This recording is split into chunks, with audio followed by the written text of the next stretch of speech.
We Make Movies Film Geeks podcast, episode number 52.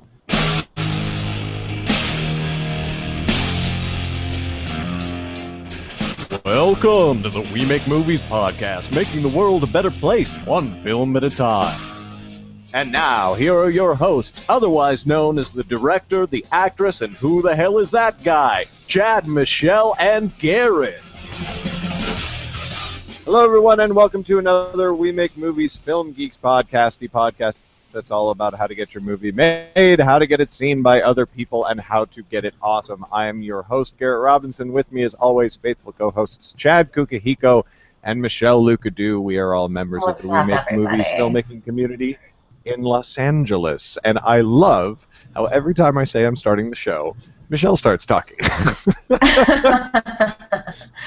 Whatever. I was trying to find the fun little sound effects on the Google thing.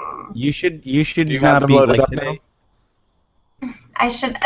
Guys, you can't talk at the same time.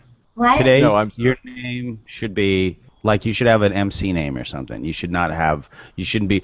For people just listening to it, you can't see that she's kind of gangster today. She's got like some dark shades on, some kind of big fat trucker cap on. Yeah, it's. So you should have it. You should not be Michelle today. It should be something else. What? Michelle can't be gangsta? What? Nope. MC Shell. MC No, Shell. that's dumb. I apologize. I'm white. Whatever. What was okay? So just as a forewarning, right off the bat, to anybody who's watching the show or listening to it, I am all VidCon all the time today. All of my stuff is going to be about VidCon, just as a fair warning. But this is not in one of my segments, but it's interesting. I discovered something new at VidCon, which is that online video rappers are kind of a huge thing. I did not even know that that was a thing, really. And I saw these huge crowds surrounding rappers, like people that I didn't recognize, and I was like, "Who's that guy?" And it's like, "Oh, it's blah blah blah. He's a rapper. Oh, he's a rapper. He's a rapper." And they had these huge crowds of people swarming around them, asking for autographs and whatever. It was interesting. It was cool. Oh my God, you guys, that's a perfect name for a rapper. Yo, my name is blah blah blah. Blah blah blah. Oh hey, I have a great idea. We were eating Korean barbecue last night. What? And there's apparently when you go eat all you can eat Korean barbecue, if you leave any meat, they charge you like $15, and it's called meat fees. So I was thinking that would be this was Kendall's idea actually, but that'd be a great name for a band. The Meat Fees. Meat fees? The Meat Fees. It's so awesome thinking of great band names and just wishing that somebody would do it. Like, please, somebody make that band name. Well, Michelle could be MC Meat Fees today. I'm going to be Grande and Aventi. That's going to be my name. Another funny story. Texting today, I was asking Kendall for a venti coffee, and it turned into autocomplete, turned it into ventilation. So I have a very strong feeling that Starbucks customers are constantly texting each other ventilation on accident. Yeah. The thought. Anyway, how about we do this? Fantastic. Yeah. Yeah, let's do this. We start as always with community news. WMM Fest is over, and we are off next week, at least as far as community events are concerned. There's lots of, like board meetings and stuff like that, but no public events. I believe, Chad, correct me if I'm wrong, the first event is supposed to be on the 8th? 9th, a week from Wednesday, we are back. So this upcoming Wednesday, which is the 2nd, is not a thing. I mean, I'm going to be busy. The whole board is going to be trying to, whatever. But yeah, no one else will be. So July 9th. Right there. Okay, so yeah, the next live event. There you go. The next live event will be July 9th. And it will be the standard writers workshop. So look forward to that. Definitely come if you can. I have missed the events over the summer, even though I've come to a couple of the screenings. I miss being in the room and everybody talking. So anyway. I will say there's nothing standard about the writers workshop, Mr. Robinson. I will say nothing standard. It's always very exciting. It is. It's different. It's our standard. We have a high standard of excellence, and that's the standard I'm talking about. And chaos. Thank you. That was a good save, right? But I felt like I had to warn one of the. What happened is I had auditions a week ago for this thing that I was hired to direct, and I invited like some of the best actresses to come and see the show, and a couple of them took me up on it, and they saw the last WMM Fest screening. Afterwards, I was like, "You should come. It's it's a good time." And I was like, "Be warned, it can get a little nutty because it gets really freaking chaotic sometimes. I mean, it is fun, but it is like it is you're Wonderful. riding a wild horse. Sometimes I feel like, Yeah, absolutely. You It's know. fun though. I those are my favorite. When Dave McCullough punches somebody in the throat, that's When Anyway. wine is involved. oh goodness. Oh, don't punch people. We Guys, have things just to don't punch talk people. about. Yes. Yeah, we do. Let's get into the news items. yeah, Michelle, me too. you're up first. Okay. Vimeo. I haven't used Vimeo for anything really other than my own personal, hey, I have to upload an audition video, whatever. But Vimeo is like for real in the VOD game. Like for those of you who thought they were like kind of falling behind, they're working pretty hard to stay in it. They just introduced all these new bells and whistles for filmmakers and like content creators, and they have these new features for their PRO users who distribute content using the service, including revamped I believe dashboard. it's pro users. Sorry. Pro. Oh, okay. I was like, what is Pro PRO? users. Oh, did I say PRO?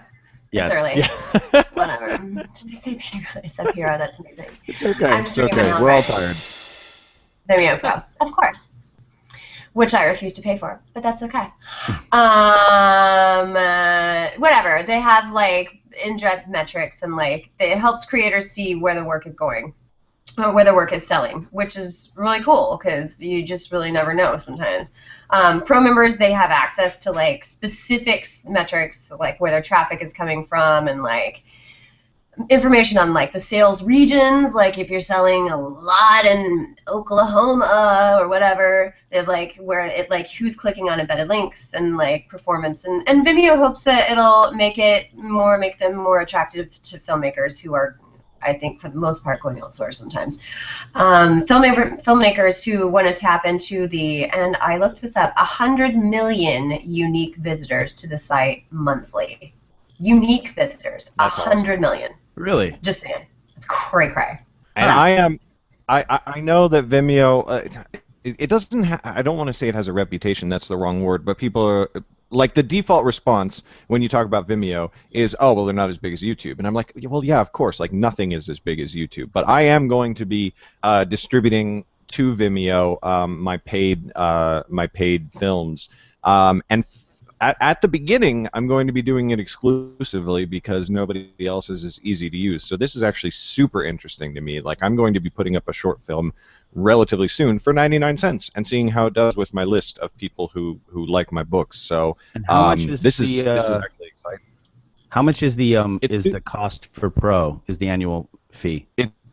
It's $200 a year. So if you can get at a 99-cent thing and you make 90% of royalties, if you can get 200 sales a year, which for me doesn't seem beyond the bounds of possibility, then you're paying for it, and anything beyond that is green, you know. So I'm pretty excited. And sorry, go ahead. I want to know. You said Vimeo is easier to use than any other VOD service. Why? Because Amazon, you can distribute to Amazon Instant Video for free, but it's a pain in the ass process, and the minimum running time is 21 minutes. So PivotShare doesn't have a fee. PivotShare doesn't. Yeah, PivotShare does not have a fee. They take a cut. Well, but now I need to write this down. What is this? Well, listen, there's a variety of options. You have VHX, there's PivotShare, the $200 fee is just... I think we might be on a delay. Yeah, we're on a sound delay. Well, PivotShare is similar to... I don't know if they allow downloads. We're on a sound delay right now, so when I talk, you don't hear me for 10 seconds. Okay. So what do we do about that? Should I go out and come back? Oh. I'm going to go out and come back. I don't know. Why don't we try that? I would do it, but I think in the middle of... Yeah, do that. Okay, good. Cool. Bye! Whatever. We didn't want him here anyway. Don't let him Oh, back I in. love Don't it let him when back that in. happens. Shut the No. door. Lock it. He's also Yeah, got the whatever. next segment.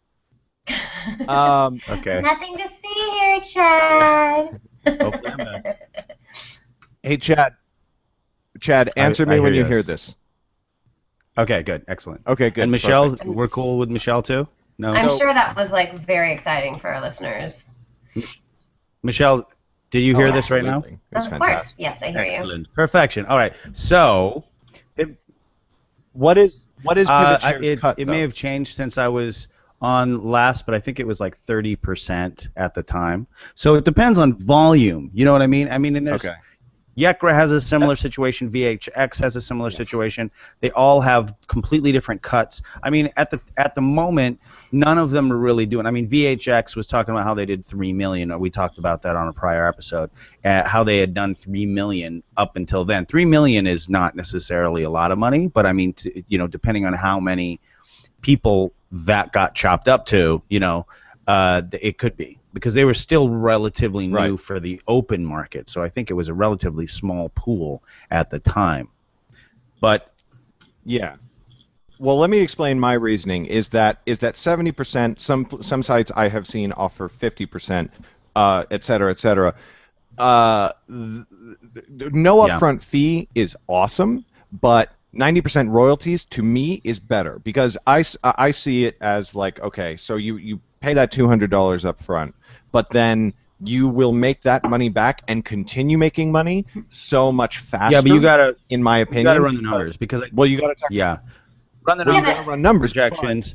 but then, yeah. I would Go ahead. base it on, like, personally, for anybody interested in doing this, if you already have a fan base, I would make an educated guess on what kind of turnover you're going to be able to have. Like, let's say you can get 10% of your readers to pay for your movie. That's how, you know what I mean? Then base it on for that. I mean, like, there's no way to know for sure, but the good news is none of these are, except when you pay $200 out, I would always start with the thing that there's no upfront fee. I would always, personally I would, because you're needing to build your audience in the first place. I mean, yes, you could, once, if you were huge, if you were Louis C.K. or whatever, that would be kind of, that's a no-brainer. But depending on, while you're building up that audience, that's a different audience potentially. I don't know. Maybe 100% of your readers are going to buy your film. I don't know. But I would say, go ahead. Correct me if I'm Well, the wrong, thing though. is I that- mean, wouldn't you want to find a larger venue for your film? Because there are people on Vimeo that go to Vimeo and they're like, hey, let's search for a something. And if there are, 100 million unique viewers on Vimeo or whatever that watch a film and then decide to look for something similar, as opposed to maybe 1 million on some Joe Schmo site that doesn't have as many people. My You know, point Well, is, Vimeo doesn't have the algorithms and the search thing that YouTube does, and honestly nobody does. You're relying on your personal audience. But Yeah. my thinking is that if you get 600, like if you calculate it out and you are selling a film for $1, is that after you reach a certain point, and I calculated it, I think it's like 550 sales. After you reach 550 sales, you are making more profit on Vimeo than you would be at a 70% site. but not immediately. Not immediately. Yes, because you've already. Chad, Chad, I see what you're saying. let I get your point. finish. You see what I'm saying? 550 sales, you have now made $400, and minus the $200 cut, you've made $200, and on a 50% site, you have only made $150, and from there it just grows and grows and grows. 90% royalty. If any book service in the world offered 90% royalties, I would jump on them. But it's like, Yes. yeah, but you're talking 200 a year. Yeah, So but if like you make over, this I mean, 600 like over however many years. I mean, like it's a non-perishable item. You know what I Right, mean? and the like, concept- it's just going to compound. Like, so if you're willing to take the hit at the beginning, then eventually, I mean, unless it takes you 15 It's not the- it's years the and beginning like of the you year. factor in, inflation. It's the beginning of the year, because then the next year comes and you have to pay another 200, and then the next year comes. You know what I'm saying? That's my point. Is when you have enough, like there's no cost to you. Yes, except maybe that small percentage difference, especially if pivot share is Well, still it's not at small. 30 to 70. Huh? It's not small. Well, It's if not. you're That's not on a a small 99-cent sale, you're talking 20 cents. You know what I mean? Like that's not a ton. Whereas, I mean, Yeah, but on 20 cents times. 699-cent sale. On 600. Okay, do what you I want. think we have a I'm sound delay or just. something because you keep jumping all over me. Oh, again? Well, I mean, Yeah, we've got another sound delay. here's another thing. I mean, like, this is all considering that you put one film up on Vimeo. So the more, obviously the more films you have, Right. the better it's Right. going to be. And I'm going to put Overnight up there, and then I'm going to put Unsaid up there, and then I'm going to put AI up there, and then I'm going to put, what do you call it? The next one. I forget the title, which is bad. Rebel But Yell. I'm just saying. Yeah. No, That's well, fine. Rebel Yell's going to be That's a fine. $5. Do what you want, but I'm saying that I would start personally on something where there's no upfront fee.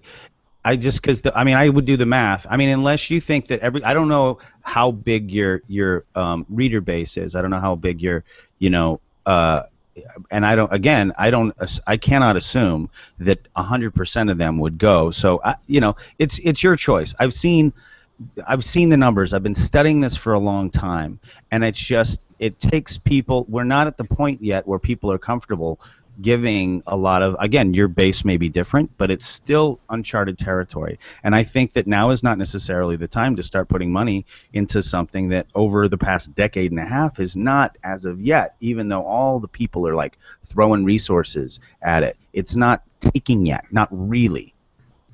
Chad, do you have any films up on VOD? I do.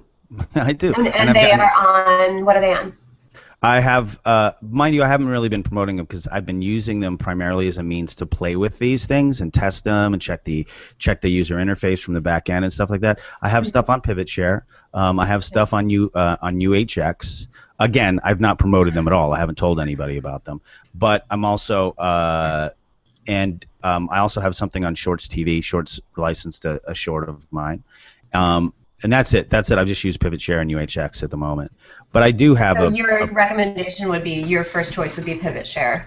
I'm just saying it would be anything that was free first. Yeah. Because the upfront fees, once you get there, for sure. But I mean, I would wait till you can guarantee yourself 600 sales a year. Because you're talking a year. Honestly think, and I honestly think, and like, no offense, but I think that is long term. I think that is short term smart and long term dumb, because once you've got the audience, like, to me, like, the idea. Okay, what I'm saying is it is short term smart and long term dumb, because yeah, but I'm saying do it short term. Okay. Let me finish the sentence. Please just let me finish the sentence. Okay, but if your sentence is already clearly, I'm completely getting my point wrong, then it makes no sense. But continue, fine, that's fine. But I'm telling you, your premise is already wrong. I'm saying just test it, start it, build your audience with these free ones. That's my point. I'm not saying do it long term. If you have an audience, because, like, the sentence wasn't done, because what I'm saying is, if you have an audience, if you have hundreds of people on a list, if when you put a book out you're already making hundreds of sales, if you're making tens of thousands of sales per year with an audience who already buys your product, then it's much, much smarter to go where somebody gives you 90% of every sale than 50 or 70%. That is the end of the sentence now. All I'm saying, and I did not say automatically, I said do the numbers. I said figure out what you think your turnover is going to be. That's what I'm saying. And when the numbers make sense, and that's what I'm telling you. That's what I'm telling you, is that at that point you're making more money. So I want to stress that. Okay, all I said is do the numbers. If you want to do the numbers, do the numbers. And what I'm telling you is I did the numbers. I said I did the numbers. That's what I'm saying. So you figured out your turnover rate? I figured that if I sell half as many films, as I sell books, then it is gravy boat time. If I do one film, and if I do 6 short films in a year, then it's gravy boat times 6. So that's what I figured out. Okay. And I think if somebody has an audience, if they have a thing, then it is a good way to go. Otherwise, yeah, sure, do the thing. But you shouldn't be. I don't think that you should be putting up paid video on demand content without a free funnel, like without a YouTube channel, or you already have an audience from some other venue. But I mean, that's just my opinion. That's a whole nother conversation. So what you're We've gone saying quite long on this is, segment. if I may sum it up, if you live alone, go to the grocery store and buy a 4-pack of toilet paper. If you have a 6-person household, go the fuck to Costco. Sure, exactly. I just think that math. We should really Moving move on this along. segment.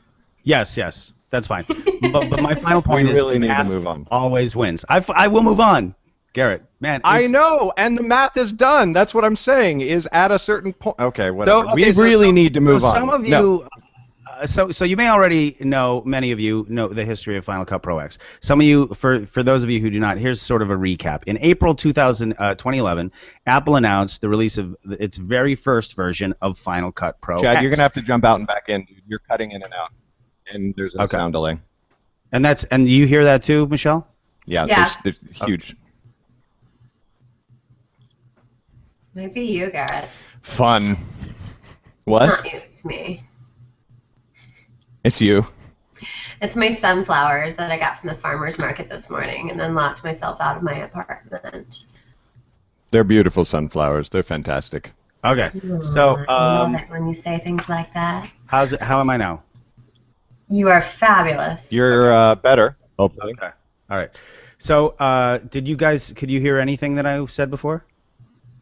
Yes, it was just a delay. So carry on. If we had any live viewers, I bet we don't anymore. So anyway, before we post this, we got 2 people. They're apparently sticking in for the ride. Oh, good for them. Good for them. I'd love for you people to comment live. Sound delays driving me. Should I just get out and just you guys finish the show? Is that what you're telling me? No, it's not bad. I don't know. I can't hear it anymore. Really.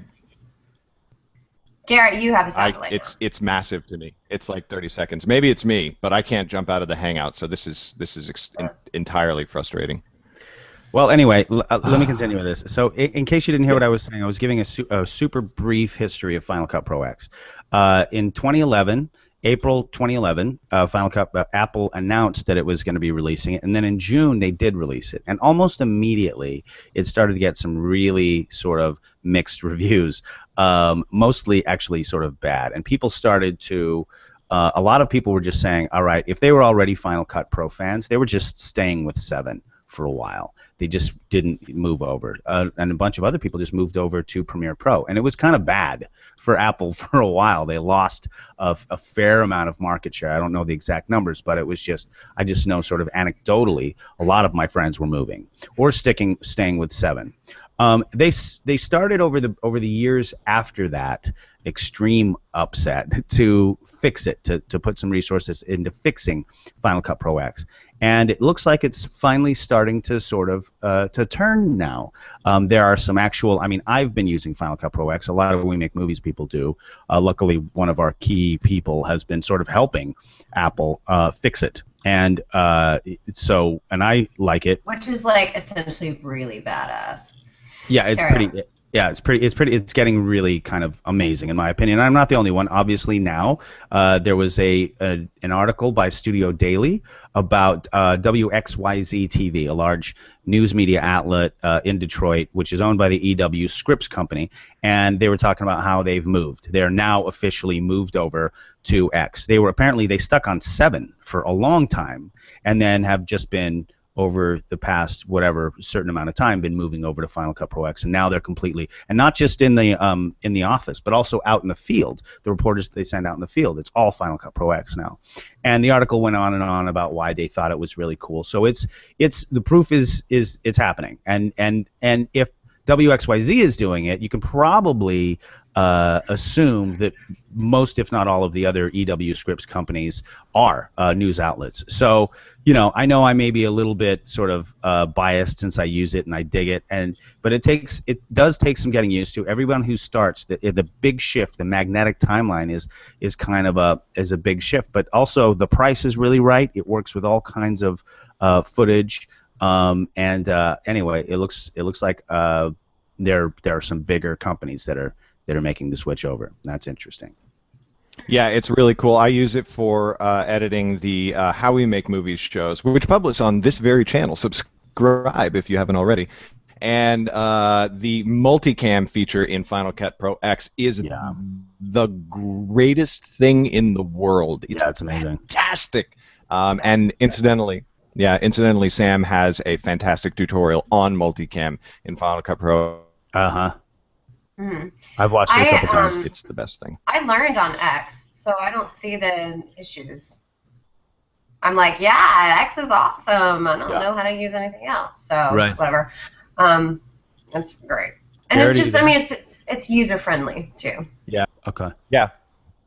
I'm curious if when we see the final product, because I'm seeing you drop out a lot, Garrett, I'm wondering if the final one will have us, because since you're the one who started the thing, it'd get interesting. What's funny and kind of annoying is that it Speaking of getting deprioritizes interesting, our feed. Garrett So went basically, to VidCon.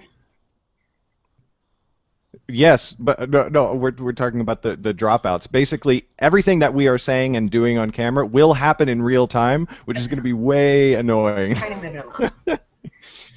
Yeah, it's pretty fantastic. Hilarious. Yeah. Garrett, So you're yes, not in VidCon real time 2014. for me right now. Yeah, me neither. Yeah, no, I am probably the source of the problem at this point.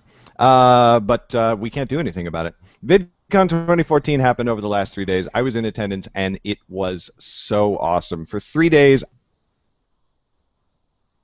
Anaheim, which is an hour and a half drive, and I got home at 1 a.m. and kept up my daily vlogging, which cut into those 4 hours of sleep time. But I'm very proud of myself for keeping the vlog going. The convention was boss, top to bottom. Last year, VidCon attracted 12,000 attendees. This year, it was 18,000, which is just bananas.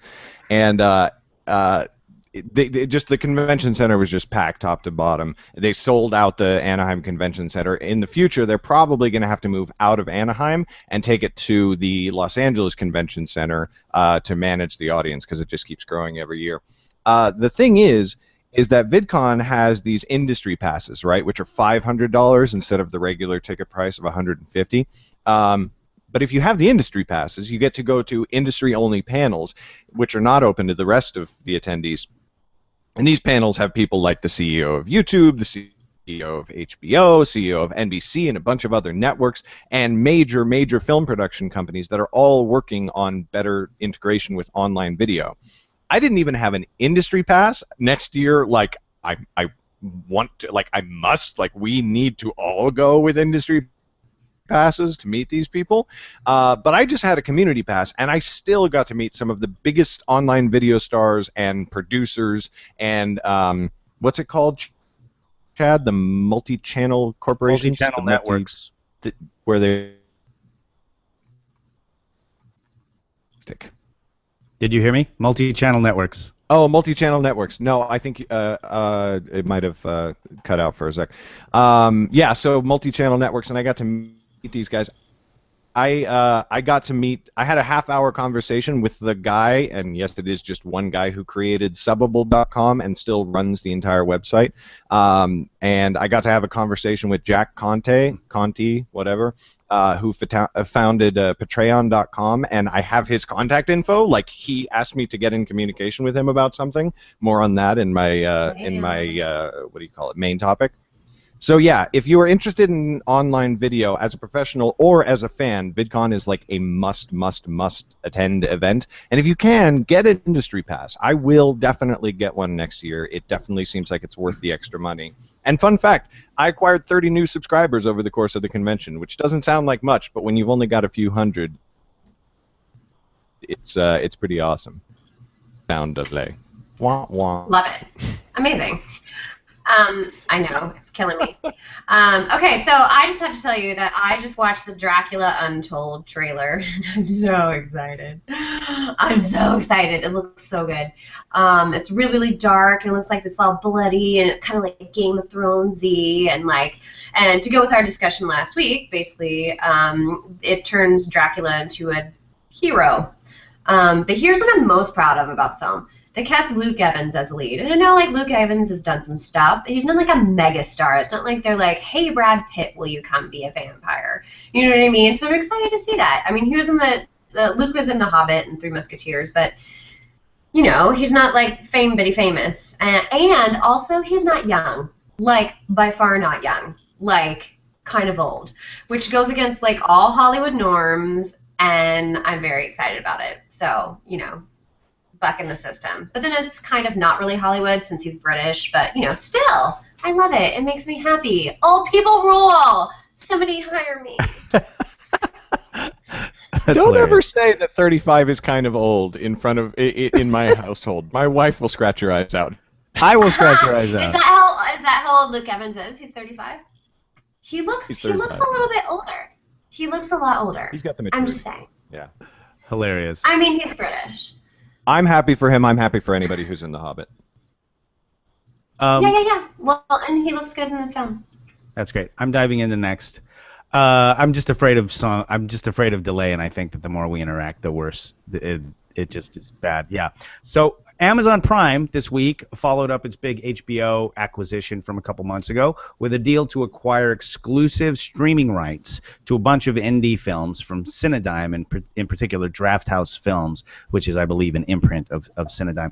Obviously, the fact that the value of any group of indie films seems to be on the rise is always going to be exciting to me, but I don't know any of the specifics of the deal, so for all I know, the filmmakers could be getting completely screwed. I have no idea how well compensated the individual filmmakers will be from this deal, but that's not what actually interests me about this. What's really interesting to me about this entire situation is why Amazon keeps acquiring things while their user interface is still so bad that half of their Prime users don't even bother watching their shows or movies. I mean, I don't know if it's 50% off the top of my head, but I know that we did a report on it on several episodes ago, and it's a really big percentage. They just don't even use it, and the only reason I can imagine is the user interface for their streaming services. It's just awful. So, stop acquiring things, Amazon, and start fixing your stupid interface. I mean, listen, I really, really, really hope that we'll hear about the fact that they've been spending, that they had a team of badasses working on it for the past year and a half, and then suddenly out of the blue they announced some upgrade. But I don't know. I mean, it seems to me we would hear about something like that because it's like, why would they not want to report it? That's my hope. Anyway, yes. Yeah, me too. So, anyway, there you have it. That would be great if it's like, hey, it's all so much better now, and we have HBO and Cinedigm and yada yada. That would be fantastic.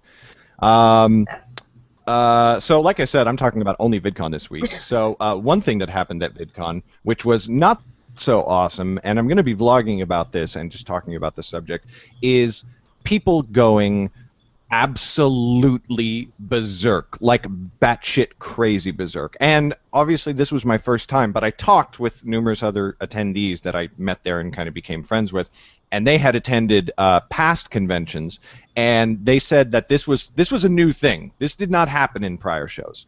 So basically YouTubers like Tyler Oakley, this happened quite a lot. What's his face? Trippy, the guy who's in We the Kings, which is a very, very popular band.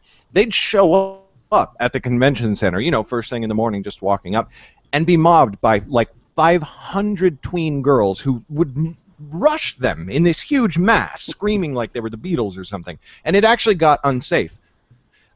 Other things that happened.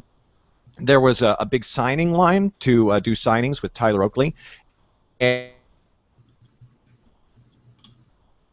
people or whatever, they're just like, at this point, you are not going to get up to sign him, so we're going to cut off the line. And that's standard practice, happens, throughout the whole event.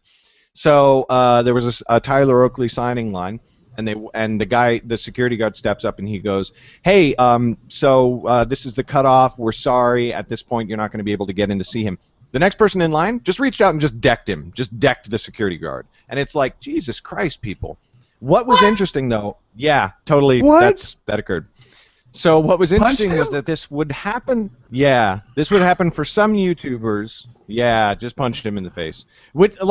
That's gonna handle the situation. It's like the security guard's gonna fall to the ground and go, I see your point. Go right ahead. Like, what do you think? Anyway, so But this happened for some people and not for others. And what I want to say is that the Vlogbrothers fans were the best, hands down, no question. Oh, yeah. Hank Green was actually the first sighting, celebrity sighting that I had at the convention the morning of the first day. And I was walking down the long line of people waiting to get into the expo hall. And he just walks out of a side door totally randomly, and then he goes walking down the line, and people are calling out to him, but nobody stormed him. Everyone was respectful, and a few people, said, "Hey, can you sign this or take a picture with me?" And he said, "I'd love to, but I can't. I have to go. I'm busy." And everyone was just like, "Okay, cool. We'll see you later." And I mean, what that tells me personally is that different YouTubers cultivate different types of audience. Hank and John are always talking about treating people with humanity and decency and imagining other people as complex people who are real individuals. That's like their gimmick, for lack of a better word. And so their fans always have that in mind.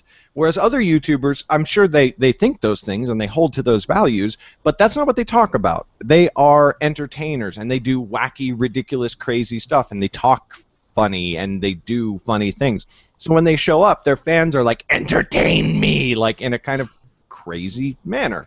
So it's a weird thing, but it is something to keep in mind if you are a creator or the head of a creative network or a creative group, and you're developing an audience. We're all trying to develop an audience. Just make sure you're developing the right kind of audience, because I would not have wanted to be Tyler Oakley at VidCon this year. It was kind of terrifying. That's crazy. So just something to keep in mind while you build your That's ridiculous. audience. Yeah. Oh, Well, let's move into the main topics Well, after look at this my audience. intensely painful. Yeah. Oh my god. Okay, I'm going first because I have a bone to pick with people. I don't exactly know who. I do know one of them. Okay, so I just read an article on Film Independent. It's entitled, and I quote, "An innovative approach to script writing. Outline the script and let the actors do the rest." What? It highlights a film, which I actually saw at the LA Film Festival, called Uncertain Terms. Meh. Wasn't the best film I've ever seen. Now, I've heard a lot of talkbacks with a lot of filmmakers over the past year, because I've been going to film festivals like it's my job. And it seems to be the trend, right? Like, here's the outline, and then actors go improvise, and we're going to shoot it. So director, co-writer of the film, Uncertain Terms, Nathan Silver, he said, and I quote again, "We wrote an outline, basically detailing all the actions, and then each day we'd all sit down and discuss lines for the scene. We'd feed some lines to the actors and then allow them to improvise and take it from there." Really?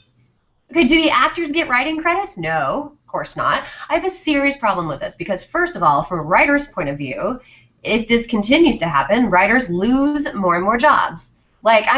Go actors, let's go and improvise. Like, you're married to him, you're sleeping with him, and you have a disease.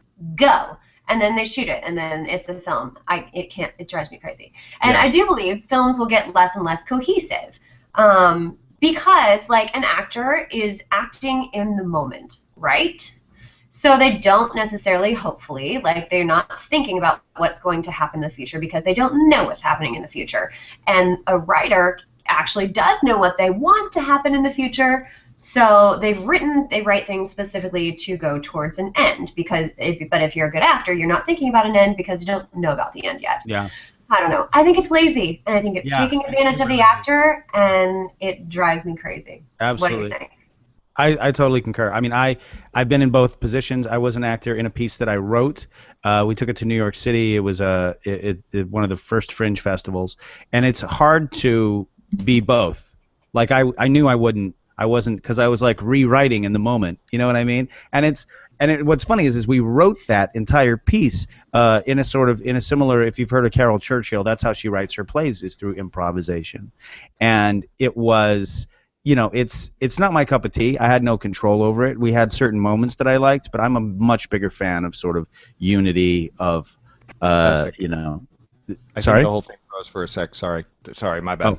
Oh, no problem. So I I agree. I mean, that's why I don't really do a lot of the improvisational stuff, even at We Make Movies, because it's not it's just not the type of stuff I like. I mean, I think that, in comedy, some people have some success with it, but look at The Office. Apparently, and this is, again, I don't know this from personal experience, but I've heard this from people who have been there, that they script everything.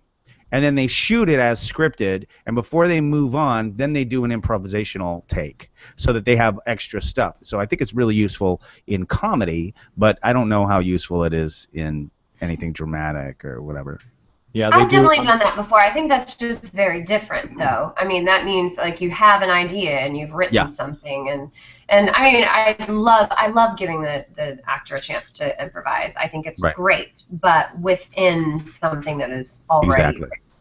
Yeah. I think it's I'll try and answer even though the delay is annoying as hell. But the first feature that I ever worked on was the script was about 15 pages long, because it was a scene description and what the actors were going through, and all of the dialogue was improvised on set with cameras rolling, and it drove me batshit crazy, because it is some people. I don't want to say this about everybody who does this, but in this case, it was lazy. It was like no, write your movie. So right, yeah. That's the thing. Yeah. I think our delay is gone. I figured out what it is. I turned off my Wi-Fi. I was on Wi-Fi. Now I'm hardwired. Oh, interesting. Sorry. Okay. I apologize for the entirety of the preceding show. Well, what is interesting, and I completely agree with that. I think it's lazy, and I think that when you take the time of writing something that is good, you know what I mean, then you've done the work. If you improvise, and there is one guy, there's a filmmaker that is like, he's so rich that he just keeps making these movies. He just keeps. I wish I could remember his name right now, but he keeps making these movies. And I didn't hear this, but Kendall was listening to NPR reviewing his most recent movie, and apparently the critics just kept going off on a tirade and basically saying he's tyrannizing the indie filmmaker market, and he keeps making these awful movies with his girlfriend, and she's always the lead. Oh, I know her name, Tana Frederick. Mind you, I've only seen one of his films, only a fraction of one of his films, so this is not my opinion per se. I didn't like what I saw. I thought it was kind of ridiculous. But it's hilarious. I think all of his movies are improvised, like almost 100% improvised. Yeah. Anyway. Fantastico. So. And she's just weird looking too. Sorry, I just looked her up. Anyway, I could go on and on. I've known her actually for a while, but I did before she's even. Ron Vignoni? No, that's not his name. He's anyway, but whatever. I'll figure it out afterwards. Anyway, so this week YouTube announced a whole host of brand new features that they're starting to roll out, some of which they already have rolled out, I guess, and that they think are going to make it a lot easier for independent filmmakers to make a living from their videos. And the main portion of this specific set of features is a crowdfunding platform called fan funding. And with fan funding, YouTube is clearly going after sites like Kickstarter, Indiegogo, but it also appears that through FanFinder, fans will be able to give money to their favorite channels at any time for any reason. So like a tip, I can't remember which ones have a tip jar already, but anyway, so they're going to test fan funding. They probably have already started, I think, on select channels in the U.S., Australia, Mexico, and Japan, and see how that rolls out. There are a couple of other features that sound pretty cool, and one of which is a newer and better annotations system, and another is the creator credits, which are going to allow users to link their credits to each other's channels. So if you collaborate with somebody, your link will be right into these, whatever the creator credits part is. So that's gonna. That's awesome. Yeah, that's gonna help collaborators jump back and forth between the different collaborators' channels. That's going to that'll really get the collaborations thing going. I'm collaborating on something right now. I'm very excited about it. Excellent. Myself as well. Well, on behalf of We Make Movies. But anyway, the fan funding feature alone could get really interesting, because it sounds like shows that are on the verge of going away could actually get money, could appeal to the fans and say, hey guys, we can't keep this going unless we get a little bit of dough. And then right there I assume right there on the video you could like just give or something. So it sounds like this could be a really cool big deal. Very much so. I think and like I started writing my segment and it's super related. It's about a panel that I did on Friday, but it's like this is awesome because why don't I just launch into my segment because it's fine. expounding on the same topic and then we can talk about it all as a Fine whole. by me. So this is something that I like. Props to YouTube. It's good that they're doing this, but I feel like they're trying to get in on the action of other sites that are already doing this because they do exist. On Friday, the first panel that I went to was about crowdfunding for online video. It was moderated by Hank Green, who, in addition to being one of the Vlogbrothers, founded Subbable.com, which is the second biggest subscription crowdfunding site on the internet. And also on the panel was Jack Conte, the founder of the biggest subscription crowdfunding site on the internet, which is called Patreon.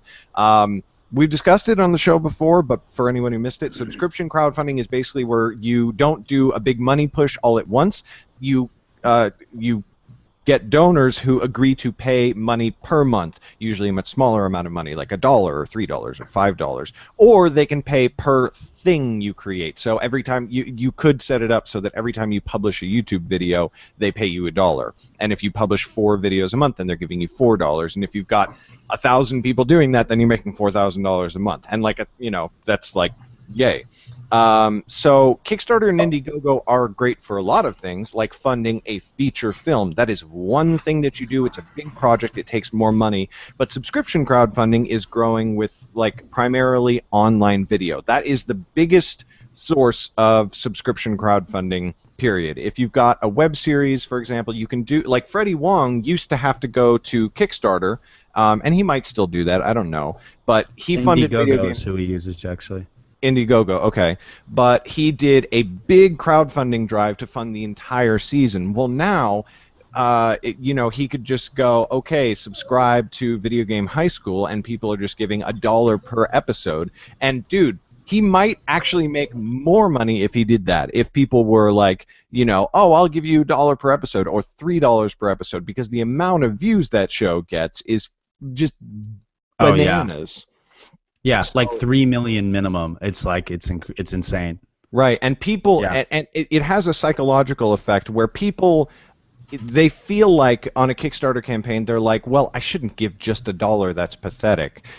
But then they also go, I really can't give $5 or $10 or whatever. Obviously not everybody, but there's a portion of people who will do that. But then the $1 a month idea, they're like, dude, I can do $1 a month. That's $12 a year. So you can appeal to a bigger fan base even though you're asking them for less money. It's cool. So for constant content creators like people like me, for example, who vlog pretty much every day, publish a book a month, that's pretty awesome. Because and for We Make Movies, it's fantastic. And Michelle and I are working on establishing a subscription project right now. Patreon is our current line of thinking. But because we're working all the time on different things, We Make Movies puts out stuff all the time. We're almost releasing an average of a video a day. We're almost to that point. And pretty soon we'll be over that point. We'll be we've got so many members contributing, it'll be more than a video a day. Yeah. And for that reason, it doesn't really make sense for us to do a Kickstarter every year to fund our projects. Like, hey, donate so we can make this and this and that. Like, people see that and they're just like, I don't even know what I'm contributing to. But they can understand this is our channel. These are all the things we do. We do a lot of stuff. And you can chip in just $1 a month and you will help us create all of this and make it better. And just like on Kickstarter or Indiegogo, if you're a contributor, you get perks and rewards. This is awesome. Even if like all of our members donate or pledged $1 a month. Right. Since we have over 4,000 people that are in the We Make Movies community, then exactly.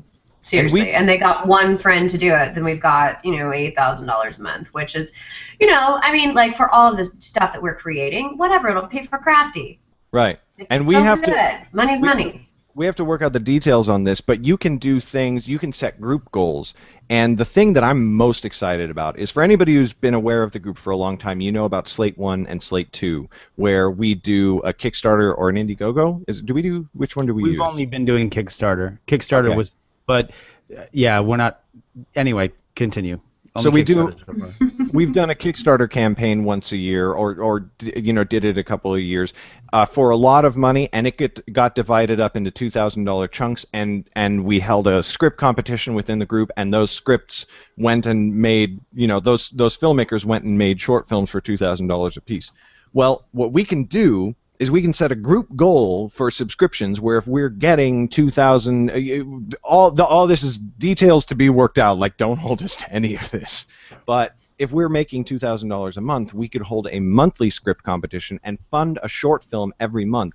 And then, I get so excited about this, then we can have, for a certain level of contribution, once a year, we can send them a DVD compilation of all of the short films that they have helped create. Just awesome stuff like that. That's really, really inexpensive for us to produce, but really freaking awesome. And people are like genuinely becoming patrons of the arts. I think this is one of the coolest things in all of the things. No, it's really. I mean, the thing is what it's.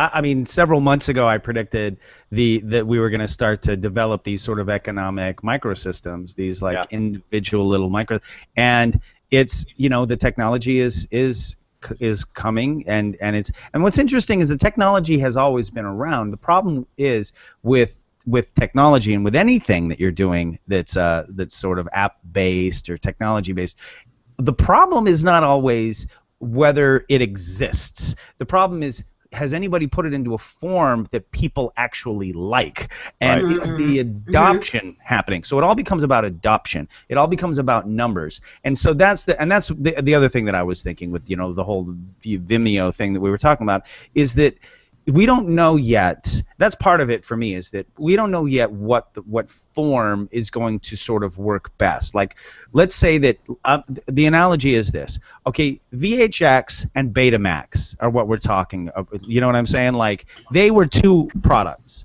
The Right. problem is now there are dozens and dozens of products that are out there, and so it's like very difficult for people to figure out what's going to kind of work. And so this world, I call it sort of the gap that what we're going for. Like, you have the higher end TV shows, and then you have YouTube, and there's this gap in between that We Make Movies is trying to go after. Stuff that's higher quality than what you're seeing on YouTube, but is obviously cheaper and easier for us to do than stuff that's getting done on, FX and all AMC and all this stuff. So that's our target. That's where we're going.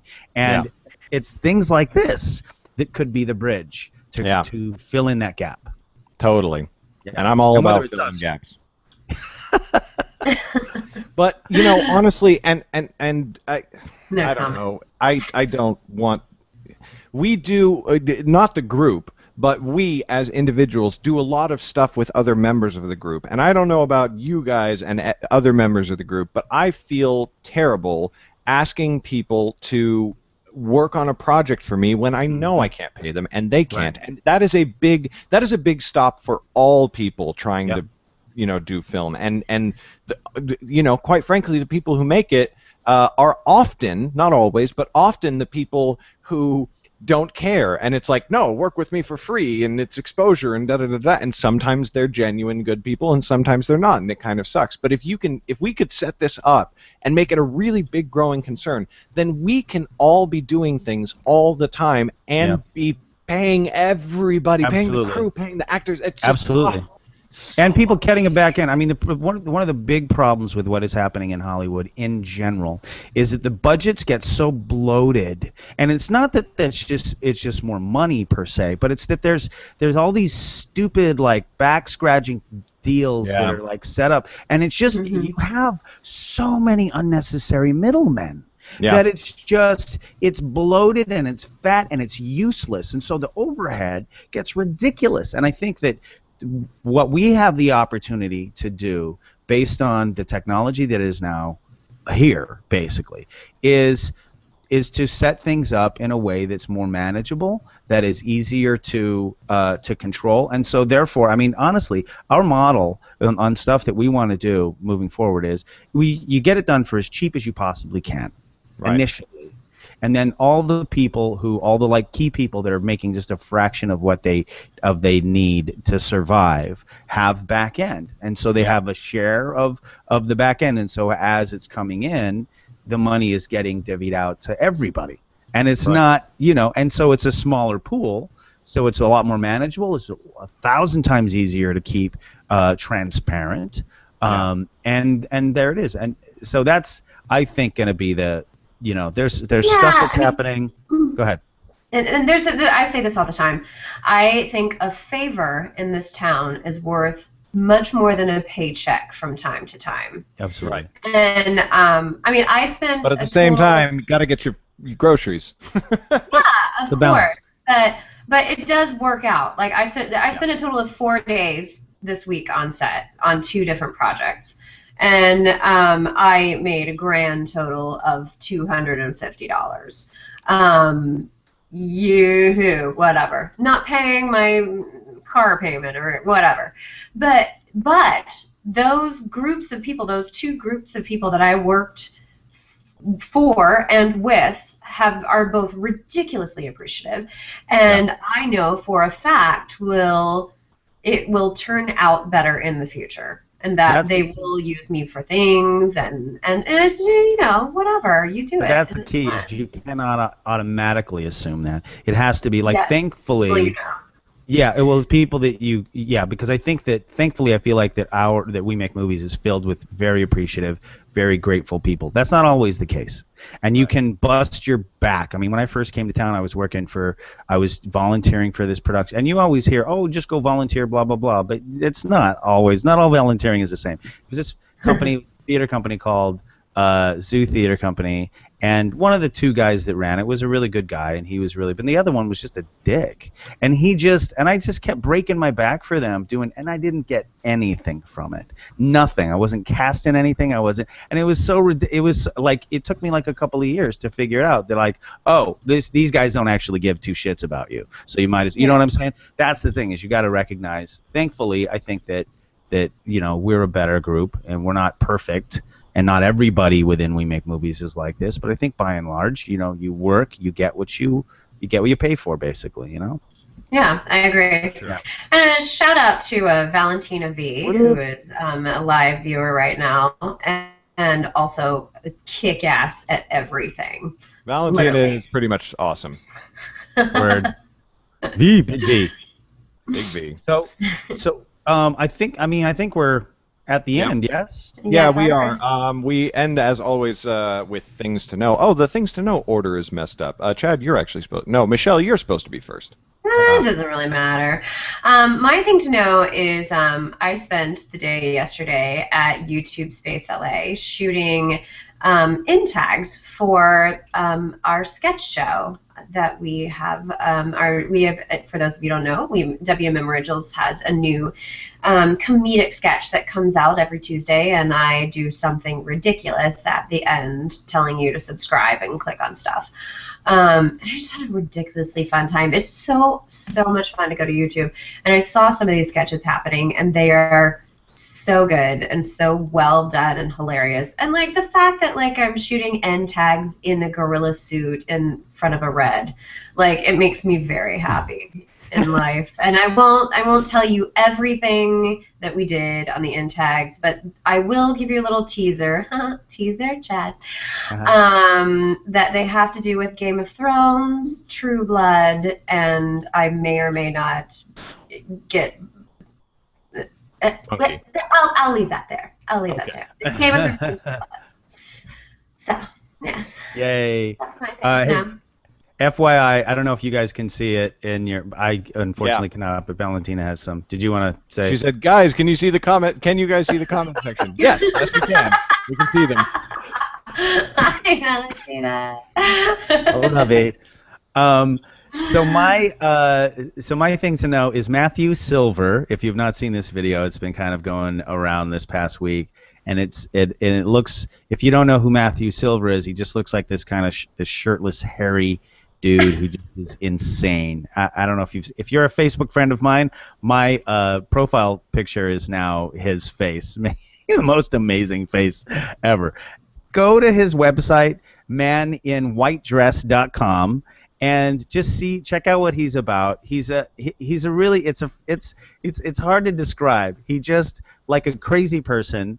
Like that's kind of his what do you call it? His character that he takes on is this just crazy guy who just wants to like make people smile and sort of share ideas of love and stuff. Well, this video that's been going around online is him just somebody sort of interviewing him, sort of, but he's got the mic in his hand is clearly like paper mache, and it's huge. It's like way oversized, and he's like using it and sort of interviewing. He's crazy, but he's really interesting. You may even want to throw him a couple bucks. You can donate right on his website. Again, that's maninwhitedress.com. Really, really interesting guy. You should know about Matthew Silver. All right, maninwhitedress.com. That sounds cool. I pulled up his website. He looks amazing. Yes. My thing to know, if you missed VidCon, and you probably did, don't forget to go watch my 3-day recap. I made 3 videos, a video every day. It is youtube.com/TheGarrettRobinson. And if you feel like subscribing, you go right ahead. And with that, I will call an end to this episode of We Make Movies Film Geeks podcast. Thank you, Valentina, for tuning in. Thank you to everybody who watches, listens. We appreciate it. Tune in live next week, 11 a.m. Sunday morning. We'll see you then. Bye.